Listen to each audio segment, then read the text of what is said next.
Hello friends, welcome back to Mom's Yummyfood Kitchen channel. ఇవాల్టి special idiyappam recipe. ఈ ఇడియప్పం రెసిపీని కేరళ వాళ్ళు ఎక్కువగా ప్రిపేర్ చేస్తారు. చాలా లైట్గా ఉంటుంది టిఫిన్. దాని ప్రాసెస్ ఏంటో చూసేద్దాము.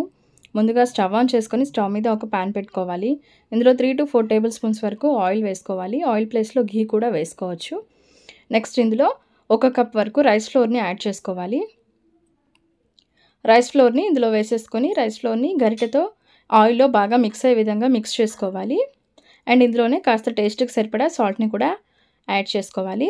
ఇప్పుడు పిండి మొత్తం ఆయిల్లో మిక్స్ అయ్యే విధంగా మిక్స్ చేసుకోవాలి.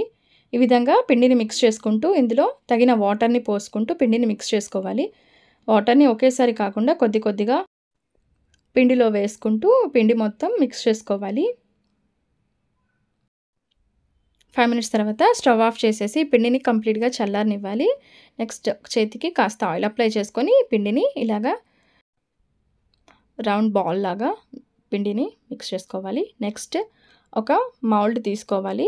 దీంట్లో కారపూస సన్న కారపూస వేస్తాం కదా, ఆ ప్లేట్ని ఉంచేసి కింద ఈ మౌల్డ్ మొత్తానికి ఘీ లేదా ఆయిల్ని అప్లై చేసుకోవాలి. నెక్స్ట్ ఇందులో మనం ముద్దగా చేసి పెట్టుకున్నాం కదా రైస్ పిండి ముద్ద, దాన్ని ఇందులో వేసేసుకోవాలి. మూత పెట్టేసి ఒక ప్లేట్ తీసుకొని ఒక ప్లేట్ మీద అరిటాకులు మనకి అన్నీ ఒకే షేప్లో కట్ చేసి పెట్టుకోవాలి. ఒక్కొక్క అరిటాకు తీసుకొని ఆ అరిటాకు మీద మనకి కావలసినట్టుగా ఈ ఇడియప్పాన్ని దీని మీద వేసేసుకోవాలి. ఈ విధంగా వేసుకొని అరిటాకుని పక్కన పెట్టుకోవాలి.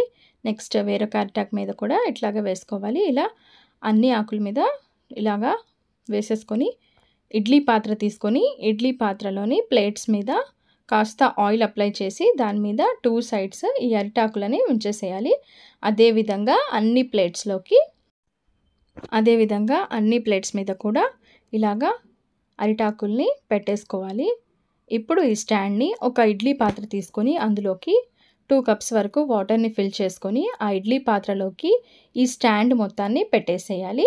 చూడండి, ఈ విధంగా ఆకులన్నీ ప్లేట్స్లో పెట్టేసుకోవాలి.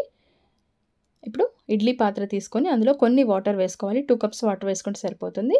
అందులో ఈ ట్రేని మొత్తం పెట్టేసి మూత పెట్టేసి దీనిని 6 minutes హై ఫ్లేమ్లో 3 minutes లో ఫ్లేమ్లో కుక్ చేసుకోవాలి. 3 minutes తర్వాత ఒక 5 minutes రెస్ట్ ఇచ్చి దీనికి మనం తీసి చూస్తే మనకి ఇడియప్పం అనేది రెడీ అయిపోతుంది. ఇప్పుడు ఈ ఆకుల్లో నుంచి మనము సపరేట్ చేసుకోవాలి. వేడివేడిగా ఉంటాయి కాస్త.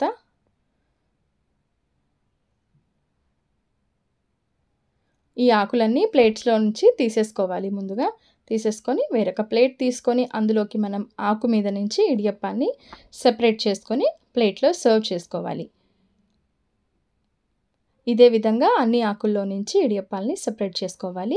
అండ్ దీనిని ఆలు కుర్మా లేకపోతే సాంబార్ లేకపోతే కొబ్బరి పాలతో చేసిన చారుతో చాలా బాగుంటుంది.